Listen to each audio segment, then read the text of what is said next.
So our center is located in San Diego. And oftentimes, because we go to all the Men Having Babies conferences, we always get asked, why are you here if you're on the West Coast? Okay? Because the reality is it doesn't really matter where your clinic is, we just need your sperm. And all we need you to do is come to San Diego. I need 3 hours of your time. You give you sperm, we do FDA blood work, and you're done. You go back to wherever you live, and then we do the rest of the treatment like without you there. Okay, so it really doesn't matter that we're not in the same city that you live in. The other thing is we do have our own egg donors. We do not mind working with private egg donor agencies. It is not that we're better, it's just choices, options. You don't mind? No, we work with private egg donor agencies all the time. What makes us different is we're not an agency, we're your physicians, so we don't charge an agency fee. Okay. 2, our donors have already been medically screened by us, which we paid for before we put them on the website. So that will save you costs on 2 fronts. Okay. 3, 99.999% of our donors are local to San Diego, so there's no travel fee. So it's just a money saving. Having said that, this is your child for life. Okay. So if you look at our website and you're like, well, you know, the donors are okay, but nobody really stands out and grabs me. Tell me that. And then I will tell you, hey, have you considered looking at this private egg donor agency or this or this? Because to find that perfect donor, it's worth the extra money because this is your child. It's going to cost you a little more, but you know what? It's worth it. Okay? All right, questions about anything. Doesn't have to be just about our center, but yeah. What are the typical fees for using a fertility clinic? So I've gotten this question a lot. So I'm going to start by saying the total fee I want all of you to think of in your head, and this is forgetting GPAP for a second, is you need to budget between $150,000 to $200,000. Okay. Somebody came up to me and showed me the book and said, well, here it says the total fee is like 100 to like 135. That's just the surrogate part. That's just a surrogate compensation and the agency, the surrogacy agency. So the medical fees will be somewhere between 40 to 50,000. Okay, so I like to break this up into 3 parts. Part 1 is come to our center, give me your sperm. Part 2 is let's get your eggs from the egg donor, fertilize, make embryos, and freeze. Part 3 is this is where you need the surrogacy agency of your choice. We do not have a surrogacy agency on purpose. It's way too much work. We work with all surrogacy agencies. So part 3 is you tell me who that surrogacy agency is, tell me who that surrogate is, we'll medically vet her, and then we'll do the transfer, and we'll take care of her till she's 8 weeks pregnant.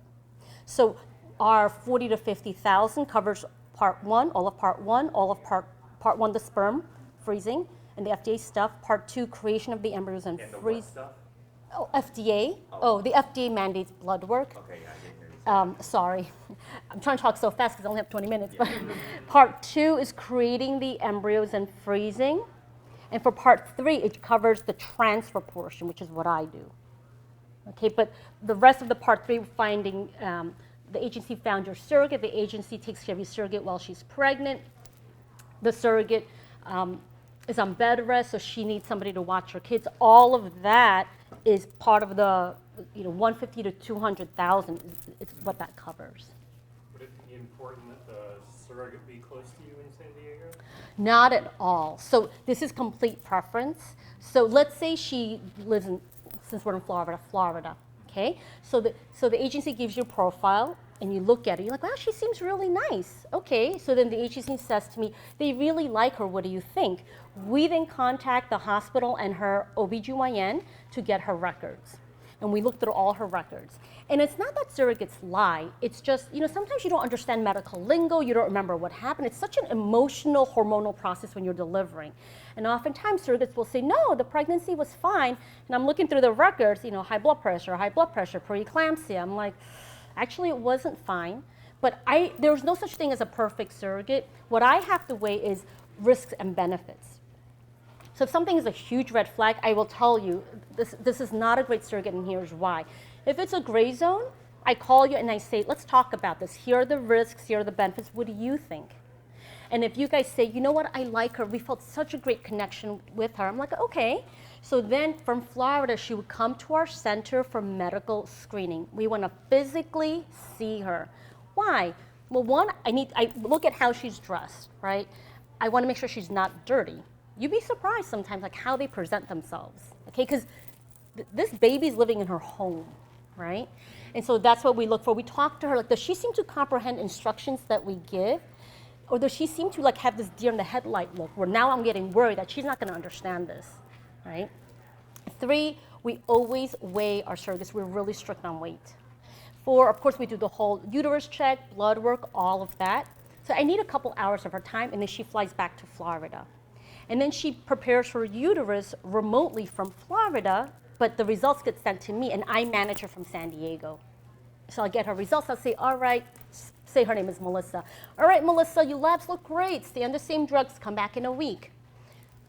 Go back to your clinic in a week. So she goes back. I get results again. So that's how I manage her. When she's ready, then we say to her, all right, you look fantastic. So that transfer date we predicted for you, green light to go. So then she flies to San Diego. This is a business transaction. This is not a vacation. So we know her transfer is on a Thursday. She flies in Wednesday, transfer Thursday. This transfer is wide awake. There's no anesthesia. Friday, she's back on a plane back to Florida. Okay, short and sweet. Okay.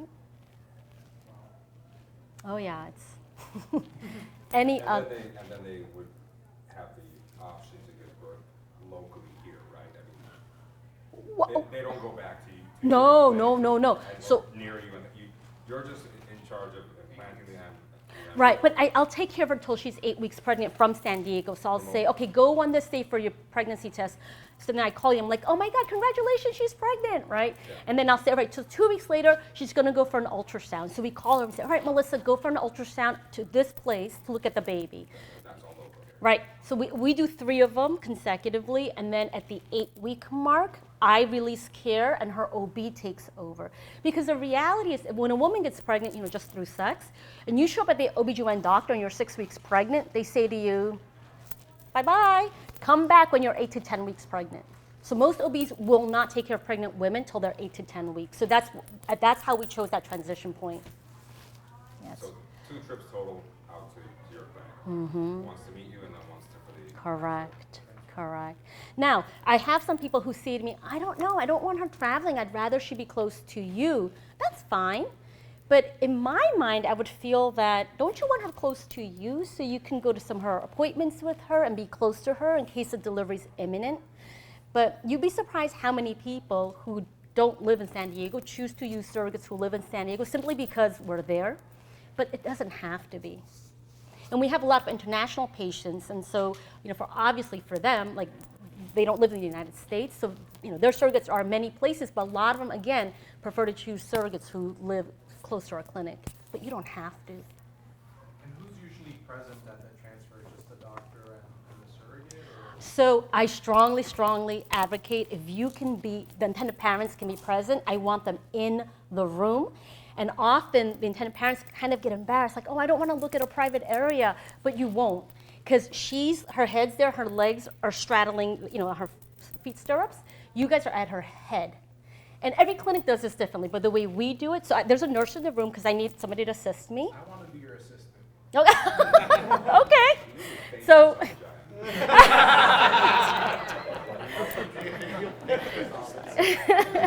You'll fake what? So then when I do the transfer, and everybody does it differently, right? So the way we do it is we have a vaginal ultrasound. And so you're looking at the screen, which is behind my head, and you literally will see my catheter going into her uterus and dropping off the embryo. And if you can't make it, I know this sounds weird, but I always tell the surrogates, hey, can you just videotape the screen during this portion? So it's weird, like, well, she's got a catheter going in her, she's got like her phone on, and she videotapes it, and it's so cool. Oh, she's a former surrogate. FaceTime. Yes. So we're there to follow Yep. the surrogate throughout the journey as well for that additional support. Right. So always have, us So- to be able to videotape, take pictures. So this is Joy of Life Surrogacy. They are nice because they show up, But a lot of times the surrogates show up by themselves. So there's like nobody in the room to videotape for them, so they'll just do it themselves. But you're right, if a case manager shows up, absolutely the case manager will do the videotaping. And again, that's something I personally request, because it's sad when you can't be there, but at least you can see what happened. And you're right, sometimes we'll FaceTime, especially with the European patients, like we'll turn on the camera and then they'll watch the whole thing as if they were there.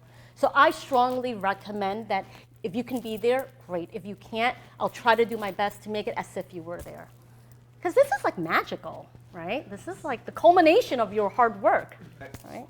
Can you clarify again, you said, what was the cost again, and it covers?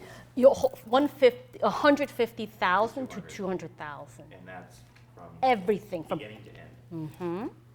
Your whole journey, from the very start to bringing that baby. It's a very wide range, because it depends, which agency do you choose, which donor do you pick, because they all have different costs. What's a typical time frame? So it depends. I can, thank you. I can make you, if you went to our website tonight and you said, it's her, I can get you those embryos made and frozen in 2 months, okay? The hard part is the surrogate part, right? Because there is not an abundance of surrogates in the United States, right? It comes in waves. And so if you went to one of the agencies and they said to you, all right, well, the wait time for a surrogate is about 6 months. So that's 6 months for you just to match. I still have to do the whole medical testing and stuff, right? Some of the agencies, the wait time is 12 months. So it kind of varies. Or 2 months, right? It varies. Or 2 weeks. Yes. Manage the weight. What do you mean? So there's something called BMI, body mass index, which is a measure of your height with your weight. And studies have proven that when women are pregnant, it doesn't matter if it's for surrogate or for herself, but when women are pregnant and she's obese, there are higher pregnancy complications. There are diabetes, high blood pressure, C-section, stillbirth, okay? And so I always tell women, it's one thing if it's your baby, right? Because we still service our local San Diego infertility population, right? And I tell them, you really need to lose weight. So she tries and she can't, which is fine. So we'll start fertility treatments. But it's one thing if it's your baby. It's another thing if you're carrying a baby for somebody else. And so we prefer body mass index of less than 30, but we'll go up to 32. But if it's higher than that, we tell you, so you have a couple choices. Either you find another surrogate, or if you love her, we've got to wait till she loses X amount of pounds. We do the math, and then we can start the journey. Part of the problem is these surrogates, especially when they're really good, kind of tend to do this, I don't want to say back to back, but it kind of is. There's a few month gap where they have to rest. And because they don't breastfeed or pump, you lose weight like this when you are pumping that milk. But they will, but not as long as if, it's like their own kid. So they don't lose the weight as fast. And the next thing you know, somebody else wants them again. So it's hard for them to be able to lose that pregnancy weight efficiently. Yeah, you're welcome. Yeah. If we brought a surrogate that we had identified already, but we knew on the front end that it was going to be a C-section. Yep. Oh, no problem. The other thing is if you bring your own surrogate, I'm less strict about the weight, right? Because it's usually a family member or friend. I will tell you about potential risks, but this known surrogate is saving you a lot of money, right? So I will be less strict, number one. But number two, what I do is I will speak with her privately on the phone, because I want to explain to her the process. And it's for your benefit and her benefit, right? For your benefit, because she may have medical issues that you don't know about. And I'm not going to divulge them to you, but I will tell you, I spoke to her and she's medically not appropriate. And I'm not going to tell you why, but she's not. But at the same time, I may explain the process to her and she may say, wait, what? Oh my gosh, I'm not really sure I want to do this anymore, but God, they're such good friends of mine. So to keep the friendship intact, I call you and I say, for medical reasons, she's not an appropriate surrogate. And a follow-up to that, from a HIPAA perspective, if, as just the carrier, there's really no reason to have to know any of that in terms of her health affecting the baby. So if I think her health is going to affect the baby, I will just tell you guys not to use it, but I can't explain to you why. If at some point after during the first 8 weeks, if something about her health will affect the baby, does then that allow you to explain why? Or is it still protected? All right, so let me see if I understand your question. So she has a medical condition that I did not know about. And so I said she's a great surrogate, and then she gets pregnant, and then she has a medical condition. So in that case, it's different because she's already pregnant, and it's your baby that's in her. But beforehand, yeah, I wouldn't divulge her medical history.